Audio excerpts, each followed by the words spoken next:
KBS FM 90.7MHz 굿모닝 인천 이도영입니다. 3부 시작하겠습니다. 인천의 현재를 살펴보고 미래를 조망해보는 전지적 인천시점 시간인데요. 오늘은 인천시의회 더불어민주당 김명주 의원, 국민의힘 이용창 의원과 함께하겠습니다. 두 분 안녕하세요. 네, 안녕하세요. 예, 올 추석 연휴 추석과 조금 달랐는데요. 계속되는 폭염으로 무더운 여름 날씨의 한가위였고요. 열대야가 있었던 추석이었습니다. 무엇보다도 물가가 많이 오르면서 차례상을 차리거나 간단한 음식을 준비하기도 만만치 않았던 추석 명절이었는데요. 그래서 이제 정치권의 촉각이 모아지는 추석 민심, 밥상 민심 또한 여러 이슈들이 있었습니다. 오늘은 인천 시민의 추석 민심 좀 살펴보고요. 내달 있을 강화 군수 보궐선거의 상황과 전망에 대해서 두 분 인천시의원과 이야기 나눠보도록 하겠습니다. 먼저 의원님, 어떻게 연휴 좀 지나긴 했습니다만은 명절 연휴 잘 보내셨습니까? 좀 어려워서 맛있는 걸 많이 못 먹기는 했는데요. 예. 가족들과 함께 예. 즐거운 시간 보냈습니다. 어떻게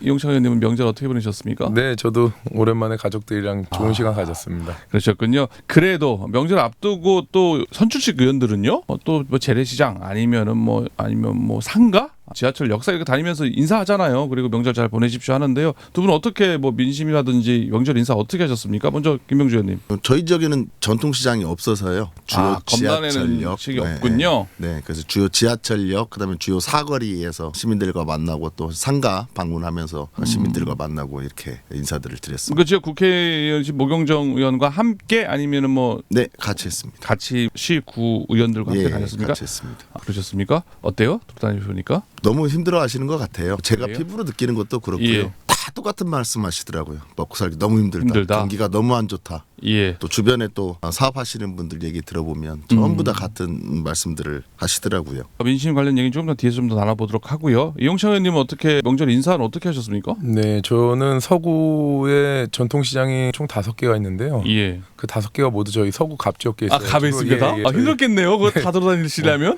매년 했던 거여서 네. 예. 저희 시구의원님들과 함께 전통시장도 돌고 또 지역에 이제 경로당도 많이 있거든요. 원도심이다 보니까 예. 경로당 어르신들도 독거노인분들도 계시고 그래서 경로당도 찾아뵙고 인사드리고 했습니다. 그러면 명절 연휴 전에 상당히 바빴겠어요. 거기 뭐 5개 재래시장에다가 뭐 경로당 노인정까지 다 다니실 정도면요. 명절도 제대로 못 보냈을 것 주말까지는 계속 움직였습니다. 주말까지요? 딱 그 명절 연휴만 쉬셨군요. 네. 알겠습니다. 그런데 돌아다니시니까 많이 돌아다녔으니까 재래시장 분위기라든지 여당이잖아요. 여당 소속 의원으로서 어떻게 민심 들어보니까 좀 어떻습니까? 좀 전에 김명주 의원님 말씀하신 것처럼 이제 경기가 안 좋다는 말씀들은 계속 하시고 계시고, 근데 제가 10년 전에 구의원 서구의회 의원 활동할 때도 이제 매번 명절이면 설 추석 때 이렇게 다니고 했었는데 여야가 바뀌든 지금의 현재 여당이든 뭐 야당이 여당이 됐을 때든 늘 매번 명절에 좀 안타깝게 이렇게 좀 여유 있다, 이번엔 좀 장사가 잘 된다 이런 얘기 못 들어봤던 것 같아요. 그런 점이 좀 안타깝고요. 네, 그렇죠. 항상 경기는 어렵고 힘들다는 얘기를 하시니까요. 이번에도 좀 마음이 좀 불편했는데 경기가 안 좋다는 얘기, 그런 얘기들을 좀 많이 들었습니다. 뭐라고 혼내신 분 없어요? 여당 뭐하냐, 국민의힘 제대로 하냐, 뭐 이렇게 혼내시는 분은 없었습니까? 그래도 좀 인정들이 많이 있으시고, 또 저 같은 경우는 고향이고 또 10년 넘게 이렇게 계속 뵀던 상인분들이라서 그래도 보면 반가워하시고 명절 앞도 그래서 그런 좀 정들이 있습니다. 기분 나쁠 수도 있지만 그래도 애들 아들 얼굴이고 의원도 하시고 또 그 지역에서 또 보좌관도 하셨잖아요, 그죠? 맞습니다. 그래서 보니까 기분 나빠도 좀 표정 관리도 하시고 좀 주신하실 수도 있겠네요. 정확한 민심이 안 할 수도 있습니다. 그런 분들이 참았다가 이제 저희가 가면은 이제 더 하소연을 하시는 거죠. 재시장이어서요. 그래도 상인들 계시니까 역사에서 그러면 명절 잘 보내시라고 인사하신 거잖아요. 네. 역사에서도 물론 상가 재래시장은 좀 다를 것 같긴 한데 또 시민들 와서 한 말씀 하시고 그런 것도 있으실 것 같고, 또 평소에 또 지역 주민들 만나시면 하는 말씀 있으실 것 같은데요. 어떻게 민심 청취하셨습니까? 어떻습니까? 저는 이제 좀 현 정권에 대한 실망을 좀 많이 하시는 그런 말씀들을 많이 하시고요. 의원님 앞에서는 욕해요? 네? 그렇게 합니까? 네, 좀 견제를 더 해야 된다 이렇게 말씀을 하시고요. 좋은 말씀하시네요, 그거는. 그리고 또 이제 의대 정원 관련해서 사실 굉장히 좀 불안해 하시더라고요. 왜냐하면 응급실이 좀 여유가 없는 상황이어서 명절 연휴 동안에 혹시라도 사고가 날까봐 걱정들을 하시는데, 정작 이제 대통령실은 잘 돌아가고 있다 이렇게 좀 현실과 다른 얘기를 하고 있었던 거죠. 실제로 그 뉴스에서 접했듯이 이번에 또 명절 연휴에도 사망 사고가 있지 않습니까? 있었죠. 젊은 여성의 사망도 있었고요. 사실 이번 추석 연휴에 뭐 인천뿐이겠습니까? 다치면 큰일 난다. 아프면 큰일 난다. 해산물을 갑자기 먹지 마라. 그 정도까지였어요? 예, 날씨가 좀 더웠잖아요. 그러면 네. 이제 혹시라도 예. 탈을 날 수가 있기 때문에 그러면 응급실 못 갈 수 있으니까. 차례상에 해산물이 안 오르잖아요. 다 이게 미근 애들만 오르는 거 아닙니까? 그러니까 회 종류랑 익히지 않은 해산물 섭취는 자제해라. 알겠습니다. 추석 연휴 어떻게 보내셨는지 시민들과 소통 그리고 민심 전해주셨는데요. 오늘 우리가 할 얘기 바로 내달 있을 강화 군수 보궐선거입니다. 지금 오는 10월 16일 인천 강화 군수 보궐선거가 치러지는데요. 수도권에서는 유일한 선거 아니겠습니까? 이 각 당 후보를 확정해서 본격적인 선거 전에 돌입하고 있는데요. 일단 각 당의 상황 어떨지 간단하게만 지금 누가 후보가 어떻게 준비하고 있는지부터 듣겠습니다. 먼저 이용찬 의원님, 국민의힘 상황 어떻습니까? 네, 국민의힘은 지난번 이제 예비 후보 등록을 총 16분이 하셨어요. 16분이 하셨었고 예. 1차, 2차에 거쳐서 경선을 치러서 아주 치열한 경쟁 끝에 이제 박용철 전 시의원님이죠. 예. 저와 함께 9대 전반기에 함께 또 활동하셨던 예. 시의원님이 최종 후보로 이제 공천을 받게 돼서 지금 열심히 지역에서 뛰고 있습니다. 예. 반면에 민주당 상황은 어떻습니까? 저희는 뭐 단수 공천입니다. 한현희 후보님이 이제 2번 예. 출마하셨고 이번에 3번째 도전하는 거고요. 예. 강화 양도면 출생으로 알고 있고 또 고등학교까지 강화에서 나온 이제 강화 토박이 후보입니다. 그리고 이제 경기도 평택 부시장도 역임하셨고요. 예. 또 형제 행정사를 하고 계셔서 예. 행정사 사무실을 열고 계속 강화해서 예. 국민을 위해서 많은 또 봉사를 하고 계시더라고요. 예. 한현희 후보 소개는 이렇게 잘해줬는데 아니 좀 더 저기 박용철 의원님 소개도 좀 후보 소개도 좀 더 잘해야 되는 거 아닙니까? 같이 다음 순서에 있는 거 아닌가요? 있어요? 박용철 네. 그 후보님 네. 자랑할 게 너무 많아가지고요. 그래요. 좀 네. 간단히 좀 해보세요. 어디 한번.